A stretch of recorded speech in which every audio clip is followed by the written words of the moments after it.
18th century में Greenland की इस बर्फ की चादर से ढकी दुनिया में यूरोपियन एक्सप्लोरर्स ने कुछ ऐसे सुपर ह्यूमन ताकत रखने वाले लोगों को देखा जो यहाँ के खतरनाक ठंडे वातावरण में भी आसानी से जी रहे थे। जिनके यहाँ इस तरह जीने का राज था एक मिस्टीरियस माउंटेन जो कि पूरी तरह लोहे का बना था और उनकी हर एक जरूरत को पूरी करता था। और इनसे जुड़ी कई एंशिएंट स्टोरीज के मुताबिक ये लोहे का पहाड़ आसमान से जमीन पर गिरा था। और क्या आपको पता है कि ये स्टोरी सच है? क्योंकि 1894 में रॉबर्ट पियरी नाम के एक अमेरिकन एक्सप्लोरर ने इस लोहे के पहाड़ को ढूंढ में निकाला और इतना ही नहीं बल्कि वो इस पहाड़ को अपने साथ अमेरिका भी लेकर आए। लेकिन इस दौरान उसने एक ऐसी गलती की जिस गलती ने करीब 6 लोगों की जिंदगी खतरे में डाल दी और 4 लोगों की जान ले ली। पर आखिर ये पूरी कहानी क्या है? आज के इस वीडियो में हम इसी के बारे में जानने वाले हैं। तो हेलो गाइस, मैं हूं कौशिक और चलिए शुरू करते हैं एक और नए एपिसोड को।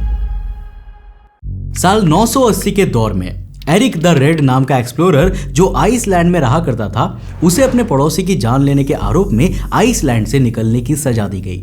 आइसलैंड एक अटलांटिक ओशियन कंट्री है, यानी यहां से निकलने की सजा का मतलब है समुद्र में खाना और पानी की कमी से मौत। एरिक को भी शायद यही लगा था, पर उसकी किस्मत को कुछ और ही मंजूर था, क्योंकि जिसे वो अपना अंतिम सफर समझ रहा था ना, उस सफर ने उसे इतिहास में जगह दे दी। क्योंकि इस सफर के दौरान उसने आर्कटिक सर्कल में मौजूद एक बहुत बड़े लैंडमास की खोज की, जिसने उसे ग्रीनलैंड का नाम दिया।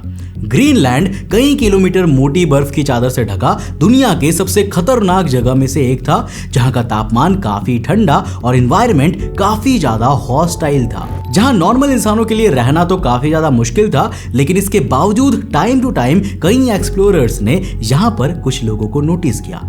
ऐसे लोग जो ग्रीनलैंड की इस हड्डियों को जमा देने वाले तापमान में भी काफी आसानी से शिकार करके अपना जीवन जी रहे थे, जिन ग्रीनलैंड के वासियों को यूरोपियंस ने इनुइट नाम दिया। अब साल 1818 में पहली बार British explorer captain John Ross ने ग्रीनलैंड के नॉर्दर्न कोस्ट पर रहने वाले नेटिव इनुइट लोगों से कांटेक्ट किया, जहां कैप्टन रॉस ने नोटिस किया कि इनुइट लोग शिकार के लिए खास तरह के चाकू और भाले का प्रयोग कर रहे थे, जिनके आगे लोहे जैसे हार्ड मटेरियल यानी कि धातु की नोक लगी हुई थी। शुरुआत में कैप्टन रॉस ने सोचा कि शायद इनुइट लोगों को यह मेटल कोस्ट लाइन के पास बहकर आई किसी बेकार शिप में मिला होगा, बट वो गलत थे, क्योंकि एक लोकल इनुइट ने कैप्टन रॉस को बताया कि उन्हें ये लोहे के टुकड़े ग्रीनलैंड के एक पहाड़ से मिले हैं। एक ऐसा पहाड़ जो पूरी तरह लोहे से बना है, जिसके टुकड़ों को तोड़कर कई 100 सालों से इनुइट लोग शिकार के हथियार बना रहे हैं, जिसे ग्रीनलैंड वासी साविक सोह कहते थे, जिसका मतलब है ग्रेट आयरन। अब किसी नॉर्मल इंसान की तरह कैप्टन रॉस के लिए भी लोहे के पहाड़ की ये स्टोरी काफी अजीब थी, क्योंकि प्रकृति में ऐसा देखने को नहीं मिलता कि कोई पूरा पहाड़ ही लोहे का बना हो। पर उनके सामने प्रूफ के नाम पर वो हथियार थे जो इस लोहे के पहाड़ के टुकड़ों से बने थे। एंड कैप्टन रॉस जानता था कि अगर इस तरह का कोई पहाड़ सच में एग्जिस्ट करता है तो वो काफी ज्यादा रेयर है और उसकी कीमत भी काफी ज्यादा होगी। जिसके बाद कैप्टन रॉस ने खुद इस लोहे के पहाड़ को ढूंढने का फैसला किया और काफी समय तक ग्रीनलैंड की ठंड, हार्श एनवायरनमेंट में एक्सप्लोरेशन के बावजूद उनके हाथ कुछ नहीं लगा। लेकिन आयरन माउंटेन की ये स्टोरी ना पूरे यूरोप में इतनी तेजी से फैली कि 1818 से लेकर 1883 के बीच ब्रिटिश, स्वीडन एंड डेनमार्क के द्वारा भी इस पहाड़ को ढूंढने के लिए कई एक्सप्लोरेशन मिशन चलाए गए, लेकिन कोई भी कामयाब नहीं हुआ सिवाय एक इंसान के, अमेरिकन एक्सप्लोरर रॉबर्ट ई पियरी, जिसने 1894 में उस लोहे के पहाड़ को ढूंढ लिया। लेकिन आखिर कैसे? देखो, एक्चुअली रॉबर्ट पियरी एक अमेरिकन नेवी ऑफिसर था जो अपने नॉर्थ पोल मिशन के लिए काफी फेमस था, जिसका सपना नॉर्थ पोल पर सबसे पहले जाने वाला इंसान बनना था, जिसके लिए उसने आर्कटिक सर्कल में मौजूद ग्रीनलैंड पर इनुइट लोगों के बीच अपनी लाइफ का काफी समय बिताया, उनके इस खतरनाक वातावरण में जीने के तौर तरीके एंड उनकी भाषा सीखी। पियरी इनुइट लोगों के साथ रहते हुए उन्हें यूरोप की मेटल वेपन्स लाइक गन देता था और उनसे पोलर बियर और हाथी के दांत लेकर उन्हें यूरोप एंड अमेरिका में जाकर महंगे दामों में बेचता था। रॉबर्ट पियरी को इतिहास का ऐसा पहला इंसान माना जाता है जिसने ग्रीनलैंड के Inuit culture and survival methods को सीखा था, जिसका उसे फायदा भी मिला। तो देखो, ग्रीनलैंड के इनुइट लोग रॉबर्ट पियरी को एक फैमिली की तरह मानते थे, उस पर विश्वास करते थे। इसीलिए जब 1894 में पियरी के नॉर्थ पोल पर पहुंचने का मिशन फेल होने के बाद उसने कहानियों के लोहे के पहाड़ को ढूंढने का फैसला किया, तो इसमें इन नेटिव लोगों ने खुद उसकी मदद की। एक इनुइट जिसका नाम एलिकार्ट सियाक था, उसे लोहे की पहाड़ की लोकेशन का पता था, जिसने रॉबर्ट पियरी को गाइड किया और फाइनली 1894 में पियरी की नजर पहली बार इस लोहे के पहाड़ पर पड़ी, जो करीब 30,900 किलो भारी चट्टान थी, जो पूरी तरह से मेटल की बनी हुई थी। एंड ऑफ कोर्स पियरी इसे देखकर ये समझ गया था कि ये कोई नॉर्मल पीस ऑफ नेचर नहीं है। इवन ये पहाड़ पृथ्वी का है ही नहीं, बल्कि ये तो ऊपर अंतरिक्ष से गिरा है।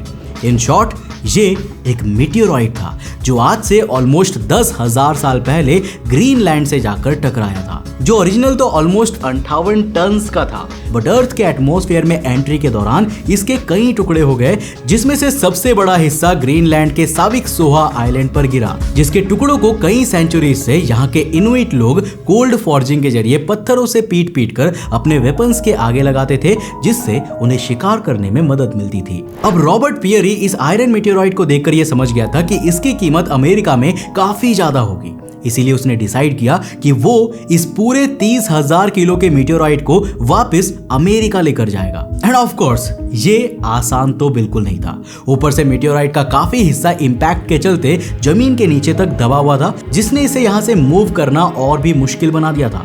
रॉबर्ट पियरी को इस मीटियोराइट को यहाँ से निकालने और ग्रीनलैंड की कोस्ट पर मौजूद पियरी के जहाज तक पहुंचाने में ही करीब 3 साल लग गए थे, जिसके लिए उसने यहाँ एक छोटे से रेलवे नेटवर्क तक को बनाया था। नाउ ऑफ कोर्स ये हार्ड वर्क पियरी ने तो नहीं किया, बल्कि इसमें उसकी मदद यहाँ के इनुइट लोगों ने की थी, क्योंकि जिस ग्रीनलैंड के कोल्ड एनवायरनमेंट में आम इंसान का ठीक से चलना भी मुश्किल था, उसमें यहाँ के इनुइट लोगों के लिए रहना और जीना काफी आसान था, जिनकी ये ability kind of super human की तरह थी, जो इन्हें एवोल्यूशन ने दी थी। और इनकी ये एबिलिटी एंड रॉबर्ट पियरी की हेल्प करना इन्हें बहुत भारी पड़ने वाला था, क्योंकि देखो इस एबिलिटी से यूरोप और अमेरिका के कई वैज्ञानिक प्रभावित थे। एंड न्यूयॉर्क के American museum of natural history ने रॉबर्ट पियरी के साथ डील की थी कि वो इस बड़े से मीटियोराइट के साथ में कुछ ग्रीनलैंड के इनुइट लोगों को भी अपने साथ अमेरिका लेकर आए, ताकि वो उनके शरीर पर स्टडी करके उनकी एबिलिटी का राज जान सके।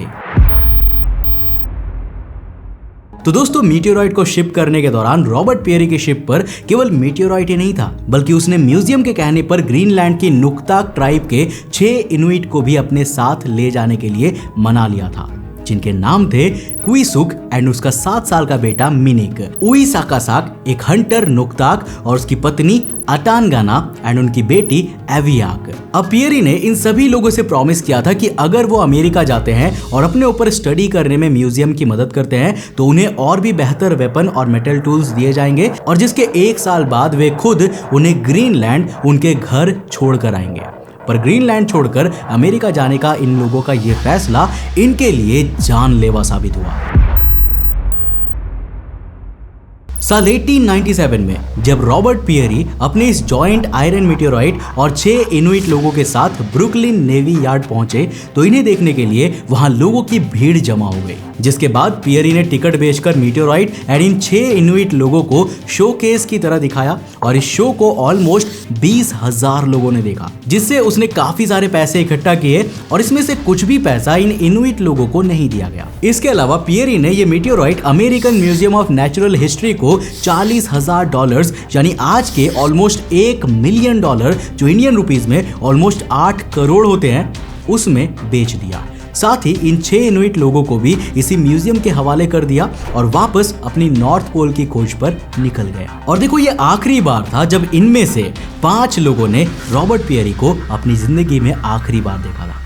पर आखिर ऐसा क्या हुआ इसके बाद? तो देखो, दुनिया के सबसे कोल्ड टेम्परेचर और हार्श एनवायरनमेंट में रहने वाले इन लोगों पर स्टडी करने के लिए American museum of natural history ने इन्हें न्यूयॉर्क के गर्म बेसमेंट में रहने के लिए मजबूर किया, जहां गंदगी और गर्म वातावरण के एक्सपोजर में ये जल्दी ही बीमार पड़ना शुरू हो गए। मिनिक के फादर क्विसुक पहले ऐसे इनुइट थे जिनकी अमेरिका में इन बीमारियों और गर्म वातावरण से जान चली गई। इसके बाद नुकताक और उसकी पत्नी अतानगाना और उनकी बेटी एवियाक भी अमेरिका के वातावरण में सरवाइव नहीं कर सके। उइसाकास की भी तबीयत काफी ज्यादा खराब हो गई, जिसके चलते उसे एक शिप के जरिए 1899 में ग्रीनलैंड भेज दिया गया। अब केवल न्यूयॉर्क में इनमें से केवल मिनिक ही बचा था, जिसे बताया गया कि उसके पिता क्विसुक और उसके बाकी साथी जो उसके साथ यहाँ पर आए थे, सबकी मौत के बाद उनके शरीर का म्यूजियम द्वारा अंतिम संस्कार करते हुए जमीन में दफन कर दिया गया है। पर असल में ये भी म्यूजियम का एक बहुत बड़ा झूठ था, क्योंकि बाद में यह सामने आया कि म्यूजियम ने मिनिक के पिता और बाकी सभी इनुइट लोगों की बॉडीज को म्यूजियम में स्टडी के लिए रखा हुआ था। यहाँ तक कि क्विसुक के दिमाग को तो काट कर उसके ब्रेन पर भी साइंटिस्ट स्टडी कर रहे थे, जिसकी फोटो 1901 की एक साइंटिफिक रिपोर्ट में देखी गई थी। अब इस समय मिनिक काफी छोटा था, जिसे म्यूजियम द्वारा एक फैमिली को दे दिया गया, जहां उसे नाम रखा गया विलियम वैलेस। जैसे जैसे मिनिक बड़ा हुआ, उसे अपनी रियल फैमिली के बारे में पता चला। उसे ये पता चला कि उसके पिता का स्केलेटन अभी भी म्यूजियम के पास है, जिस पर आज भी विज्ञान के नाम पर स्टडी की जा रही है। मिनिक के लिए ये काफी हार्ट ब्रेकिंग था, जिसके बाद साल 1907 में मिनिक ने एक न्यूज़पेपर में आर्टिकल के जरिए म्यूजियम से रिक्वेस्ट की कि वो उसके पिता की बॉडी को उसे वापस कर दे, ताकि वो उनका अंतिम संस्कार कर सके। बट म्यूजियम ने मिनिक की सारी बातों और रिक्वेस्ट को नजरअंदाज कर दिया। फाइनली थक हार कर मिनिक ने रॉबर्ट पियरी को एक लेटर लिखा, जिसमें उसने पियरी से रिक्वेस्ट की कि वो उसे वापस ग्रीनलैंड उसके घर छोड़ दे। पर पियरी ने उसे जवाब दिया कि उसकी शिप में मिनिक के लिए कोई जगह नहीं है। अब इस दौरान एक अमेरिकन न्यूज़पेपर को अपनी ये दुखद स्टोरी बताते हुए मिनिक ने कहा कि मैं रॉबर्ट पियरी को कभी भी माफ नहीं करूंगा। साल 1909 में रॉबर्ट पियरी जब नॉर्थ पोल के मिशन से अपनी बहादुरी के किस्से सुनने अमेरिका पहुंचे, तो उसे वहां कई लोगों द्वारा मिनिक और उसके परिवार के साथ जो हुआ उस बात पर क्रिटिसाइज किया गया, जिसके दबाव में आते हुए उसने मिनिक को वापस ग्रीनलैंड छोड़ने का फैसला किया। एंड फाइनली अब मिनिक अपने घर जा रहा था, लेकिन दुख अभी भी उसकी आंखों में था। उसने जाने से पहले एक लोकल न्यूज़पेपर को दिए इंटरव्यू में कहा कि मुझे अपने पिता का शव छोड़कर अकेले ही घर लौटना होगा, जो आप लोगों के निर्दयी वैज्ञानिकों ने अपनी कोल्ड ब्लडेड साइंटिफिक स्टडी के नाम पर मुझसे छीन लिया है। जब वो ग्रीनलैंड वापस पहुंचा तब उसकी उम्र ऑलमोस्ट 20 साल हो चुकी थी, और क्योंकि रॉबर्ट पियरी द्वारा मिनिक को केवल 7 साल की उम्र में ही ग्रीनलैंड से ले जाया गया था, तो अब इतने साल बीत जाने के बाद मिनिक इनुइट लोगों की अपनी लैंग्वेज और सारे कल्चर्स को भूल चुका था। इसीलिए उसने दोबारा से अपनी लैंग्वेज और अपने कल्चर को सीखा और काफी टाइम ग्रीनलैंड में बिताया, और साल 1916 में वापस अमेरिका आने का फैसला किया, ताकि वो दोबारा से अपने पिता की बॉडी को पाने की कोशिश कर सके। पर उसकी किस्मत ने उसका ज्यादा साथ नहीं दिया, क्योंकि इस दौरान 1918 में एक बीमारी के चलते उसकी जान चली गई। मिनिक की मौत के बाद केन हार्पर, जो मिनिक की स्टोरी से काफी प्रभावित थे, उन्होंने मिनिक के जीवन पर 1986 में एक famous book give me my father's body लिखी, जो कि बहुत फेमस हो गई। एंड साल 1993 आने तक American museum of natural history ने प्रेशर में आकर अपनी गलती को माना और मिनिक के पिता सहित सभी इनुइट लोगों की बॉडी ग्रीनलैंड सरकार को वापस दे दी। आज भी वो आयरन मीटियोराइट अमेरिकन म्यूजियम में केप यॉर्क मीटियोराइट के नाम से डिस्प्ले किया गया है, जिसके सामने आपको इसे खोजने वाले रॉबर्ट पियरी की बड़ी सी तस्वीर मिलेगी और इस मीटियोराइट को यहाँ तक लाने की उसकी कहानी मिलेगी। पर इस कहानी में कहीं पर भी आपको मिनिक या उन इनुइट लोगों का जिक्र नहीं मिलेगा, जिन्होंने इस मेटल के पत्थर के चक्कर में अपना पूरा परिवार और अपनी जिंदगी खो दी। वैसे देखो, यहाँ पर मेरा एक पर्सनल थॉट ये आता है ना कि इन बड़े बड़े म्यूजियम के चक्कर में इतने बड़े बड़े कंट्रीज ने ना जाने कितने ही छोटी छोटी कंट्रीज या कहे कि परिवारों को उजाड़ा है, उनसे काफी कुछ छीना है, जिसे आज वो वहाँ पे जमा करके रखते हैं और उन्हें देखने के लिए हम पैसे देते हैं और उन्हें जाकर देखते हैं। ये कितनी दर्द भरी कहानियां होती है जिनको बनाया गया है सिर्फ आपको दिखाने के लिए। अब चाहे आप यहाँ पर बात करें द ब्रिटिश म्यूजियम की, जहाँ इंडिया से लूटे हुए चीजों को वहाँ डिस्प्ले किया जाता है और इंडियंस ही जाकर वहाँ पर विजिट करके देखते हैं, उनको पैसे देते हैं। वैसे आपके क्या थॉट्स हैं इन पर, मुझे नीचे कॉमेंट में लिखकर जरूर बताना। और अगर वीडियो पसंद आया तो इस वीडियो को लाइक कर देना और इन्फॉर्मेशन अच्छी लगी तो चैनल को सब्सक्राइब किए बिना बिल्कुल मत जाना। अब दोस्तों, अगर आपको नॉर्थ पोल की ये कहानी पसंद आई है तो आपको ये वाली कहानी भी जरूर पसंद आएगी, जिसमें हमने बात किया था कि साउथ पोल में बसे अंटार्कटिका को खोजना कितना ज्यादा चैलेंजिंग था। ये इतना चैलेंजिंग था